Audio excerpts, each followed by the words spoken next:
Hey you guys, we interrupt your regularly scheduled programming for the following excerpt reading.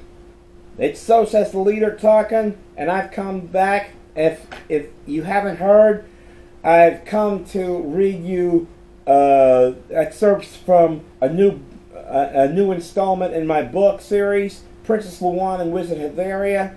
If you're not familiar with it, links will be in the description below if you want to check it out. Check out my author page on Amazon. I plan on reading you excerpts from this book. It's called Once in Future Galatea. I hope you can see that.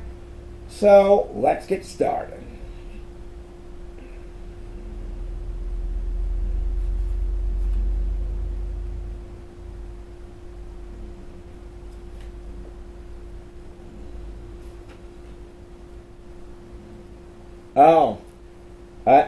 I'll read this. This excerpt comes from before the Dragon Warriors discover that their enemy Mitzelena Zictor has teamed up with her future self. So I'm going to read you the excerpt from this book where they meet Mitzi's future self and how she and reveal why she's there. Escalated and ready for battle, the Dragon Warriors fluttered their way toward Alicare Castle, being as quiet as possible so as not to alert the security guards. I still don't understand why we couldn't take the Sky Racers, Maya lamented.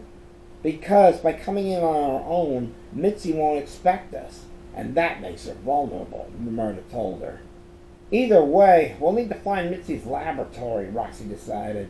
If she's using the dimensional portal for a time machine, the dimensional portal would require an immense power source. Maya realized as she put her fingers to her temple. I'm detecting an intense dark light energy wave. That way! She pointed to her right. With that, the Dragon Warriors followed Maya to the right. One last connection later, Sally told Mitzi and Dharma, "All right, it's ready to go." "I hope this time machine of yours is worth the pain of creating," Mitzi told her. "Don't worry," Sally responded. "I've gotten the bugs out. Otherwise, your future self wouldn't be here." "Don't be getting a swelled head about that," Mitzi warned.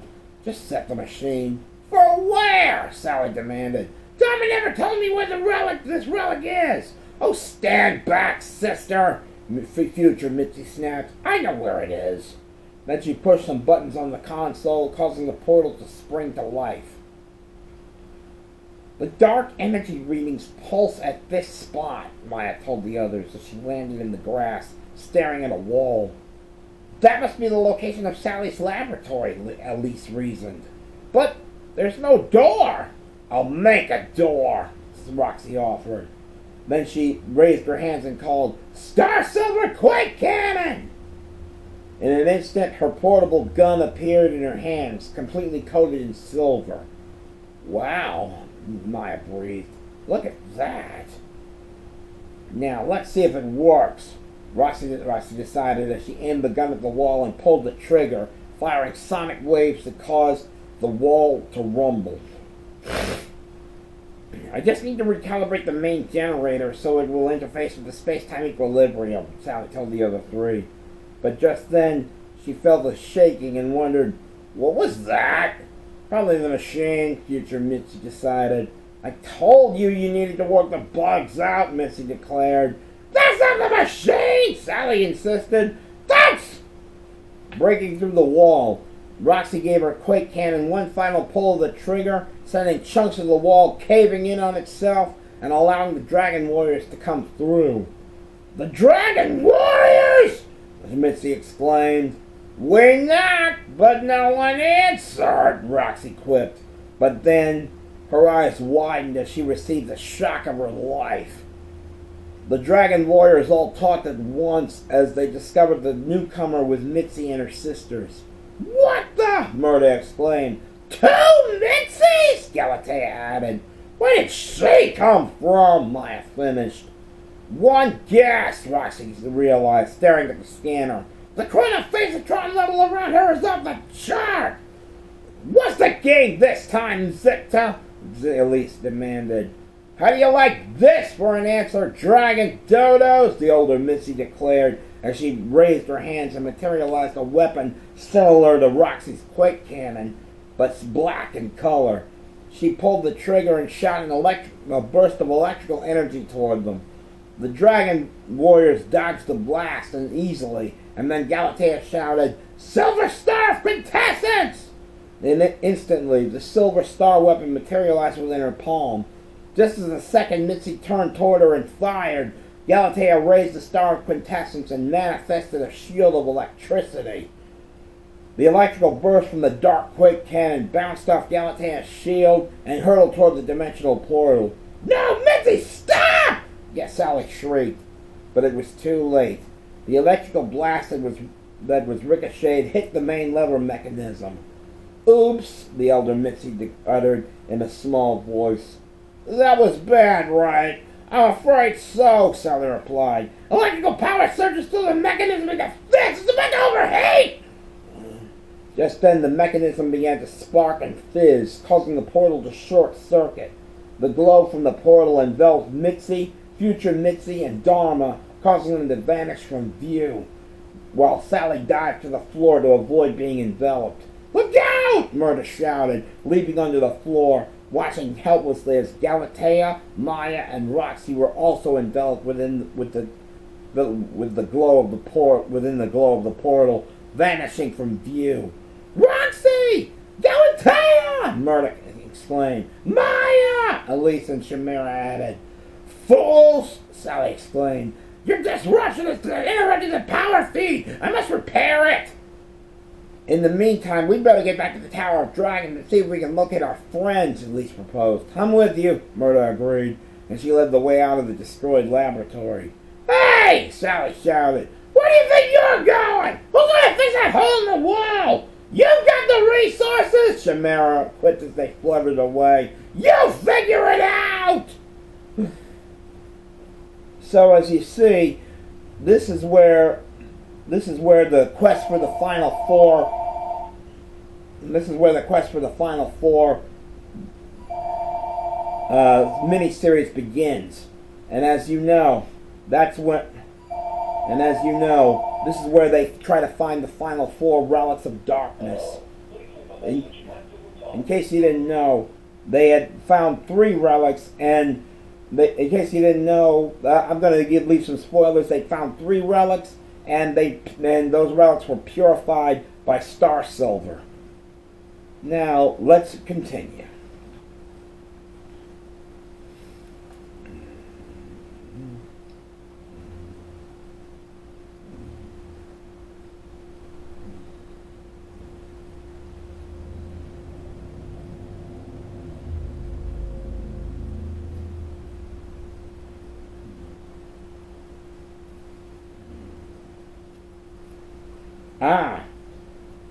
This excerpt will show you where Galatea ended up after the interdimensional portal malfunctioned.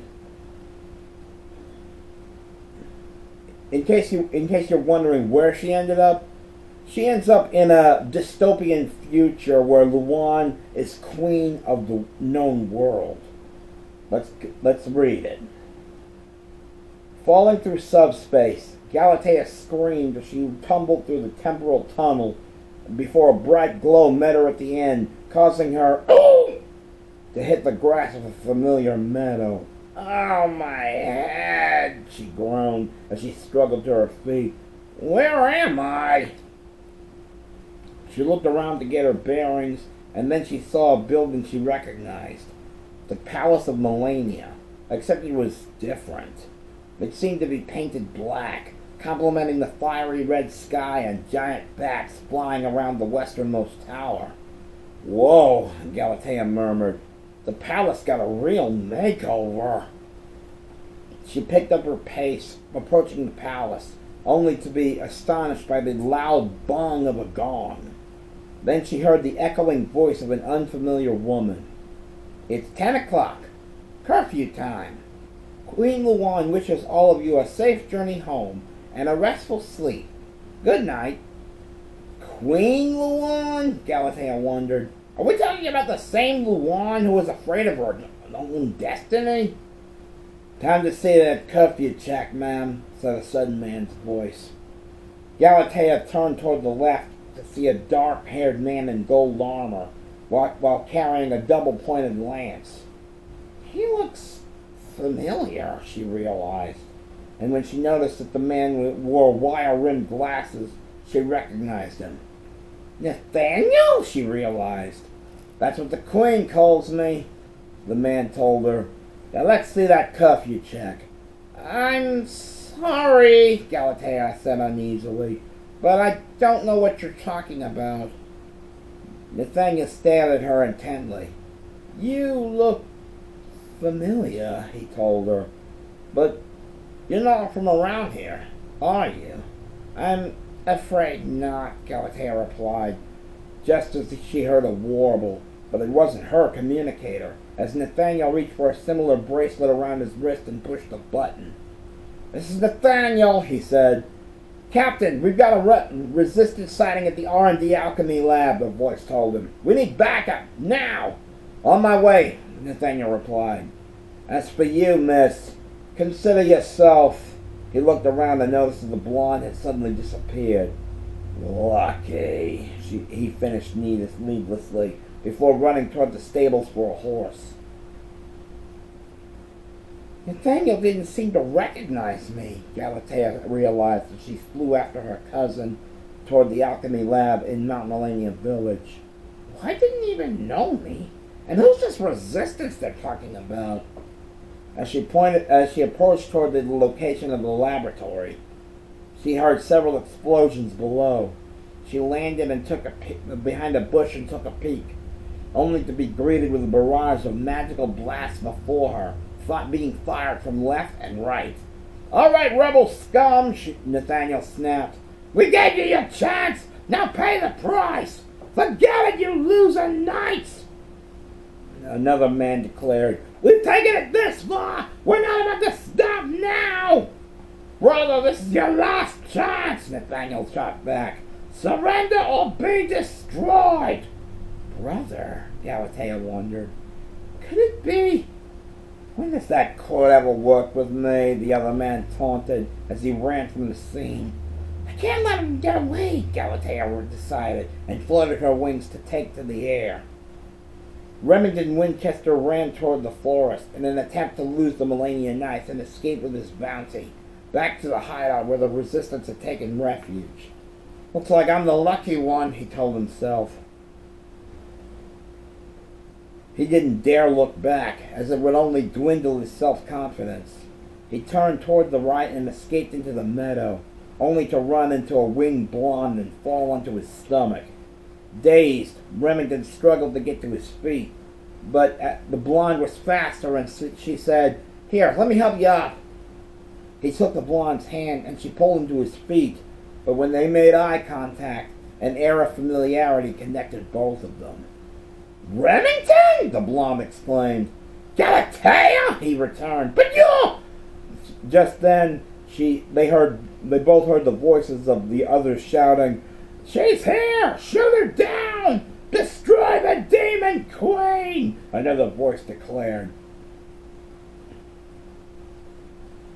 Galatea and Remington turned to see that laser blasts were being aimed upward at a dark-haired figure who, on closer inspection, wore an odd piece of form-fitting chest armor.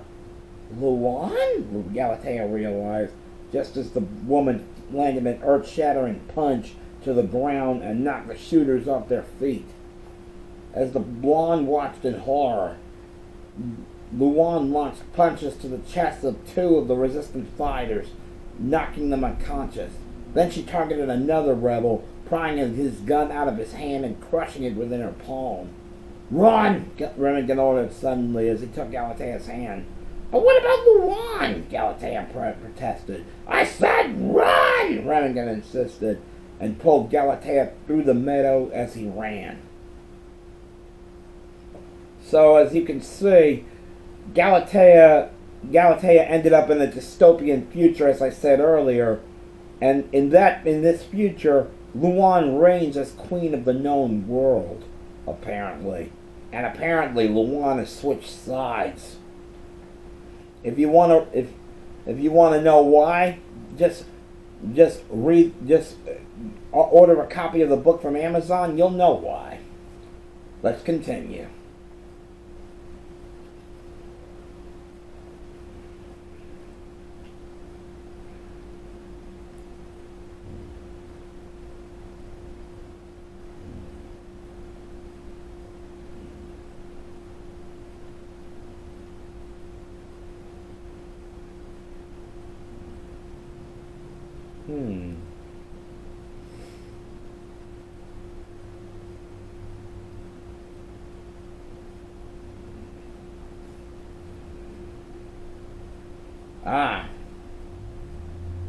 This is what happens after Galatea is discovered by Mitchell and Zichter's forces while in this dystopian future.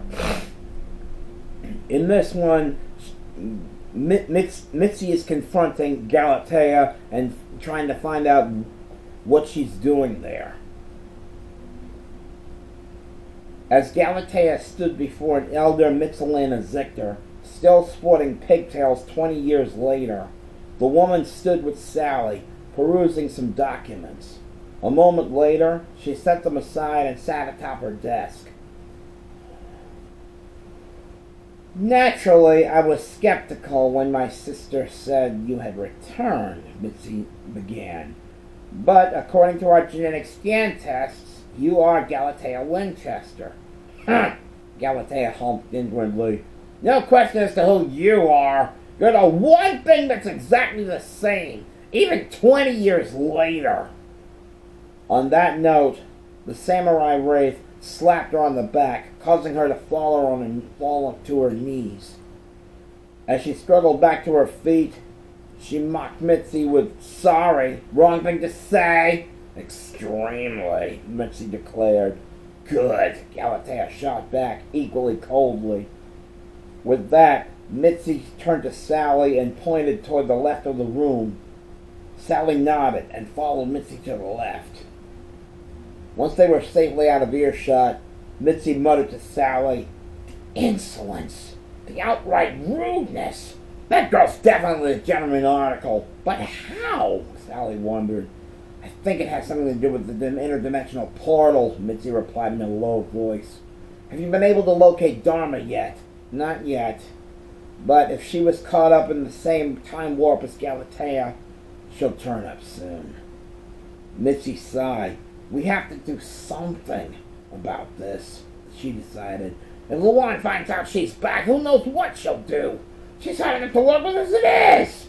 "So you want me to—" Sally began. "Yes, but not here," Mitzi replied. Sally nodded as she knew what needed to be done. As you can see, Mitzi and Sally plan to do away with Galatea, but not where there will be several witnesses around.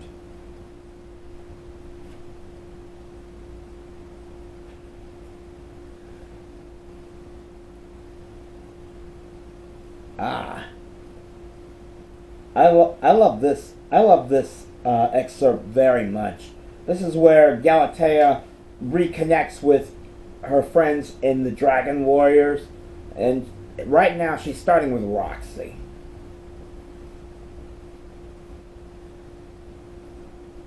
Galatea fluttered toward the palace, keeping an eye out for any samurai wraiths that might give her away, and attempting to keep to the shadows as much as possible. "Even if I do find Luanne, what am I going to do?" she wondered. "She thinks I've dropped off the face of the earth so that direct approach is out." She sighed. "I guess I'll have to convince her that this world is still worth saving. But how?" Just as she entered the palace, she heard familiar voices coming from behind. "While the resistance has been captured here, there's still the matter of finding other groups," said a female voice. causing Galatea to realize, Luanne, I need you to send the samurai rates out on patrol into Warrior. Who knows where they may be hiding? Yes, my queen, said a male voice, which made Galatea realize, Nathaniel. Then she looked around for a hiding spot, finally finding a displayed suit of armor a few feet away. She took cover behind it, folding her wings in as best as she could, so she could conceal herself within its shadow. As Luanne and Nathaniel passed by, Galatea held her breath as they continued down the hall, and then made her way down the hall herself, her footfalls being as soft as possible. However, as she passed by the door that marked Heatheria's former bedroom and laboratory, she was suddenly caught off guard by a resounding alarm, causing her to dive to the floor, only to be greeted by an odd creature that resembled a miniature version of the silver manta ray. That mini-manta sent out a blast of electricity toward Galatea, who fired back with an electrical blast from her star of quintessence. After trading energy bursts back and forth, Galatea managed to send a blast that hit the mini-manta right between its eyes and destroyed it. But she didn't have time to think about one mini-manta, as two more approached her from behind and fired their electrical bursts toward her. She used her electricity shield to protect herself from the blasts, which ricocheted off her shield and hit the mini-mantas, destroying them. Hey! The female voice suddenly shouted, causing Galatea to turn and see an adult woman run toward her. Who's up here blasting me? As soon as the other female came close enough, Galatea drew in a breath at the mauve-colored hair the adult woman sported. Meanwhile, the other female broke off her thought and gaped at Galatea in recognition. Roxy! Galatea realized aloud. The adult woman fell to her knees and reached out to Galatea's cheek. As she struggled back to her feet, she murmured, Galatea? She felt tears prick behind her eyes. Can it really be you? Hi, Roxy, Galatea murmured back. I can't believe it, Roxy quavered as she hugged her friend. You haven't aged a day! And you've aged pretty well, Galatea praised as they pulled away. But how? Roxy asked as she wiped away her tears. I don't get it. Luanne said you were lost to us. Don't you remember the interdimensional portal at Alacardi Industries? Galatea asked her. I got caught in this chronophasatron wake and ended up here in the future. This is the future? Roxy wondered. Well, not for you it isn't, Galatea told her, but for me it is. As they walked down the hall, Galatea asked her friend, Now what's going on here? What do you mean? Roxy asked. Millennia's been cast into eternal night, non-Millennia village is deserted, and Luanne is acting like she rules the known world or something. She muttered to herself. Galatea explained. She muttered to herself, Boy, I slip away for a couple of decades and the whole place goes down the tubes. Then she eyed Roxy and asked, And where are the other dragon warriors? Roxy sighed. Well, she began. The dragon warriors split up after your disappearance. Her friends aren't friends anymore. Split up? Galatea repeated. What do you mean? Where are they? Spread thin all over Millennia, each one doing their own thing to cope, Roxy told her. I've tried to get them back together again, but it was no use. What if I try? Galatea offered. Maybe if they see me, it'll convince them to get back together. Roxy sighed. I don't know, she admitted. Please, Galatea insisted.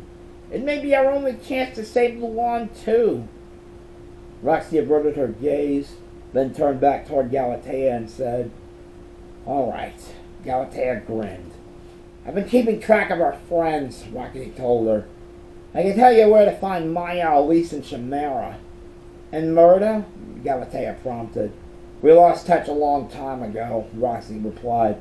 If you're looking for Murda, you're on your own. Galatea nodded and then flew out of the palace. So as you can see, Galatea has convinced Roxy to let her know where the locations of her fellow dragon warriors.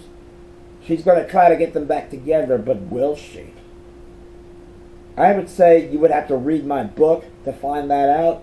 Follow the links in the description to find out what's going on, and also follow the link to my author page. Follow the link to my author page on my channel page if you want to find out more information about me. If you like this video, please like, share, and comment. Also, if you haven't, please subscribe. I would love to have more subscribers, so it would encourage me to read more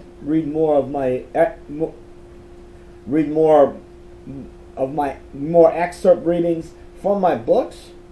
This is So Says the Leader, signing off. Peace out. We now return you to your regularly scheduled programming.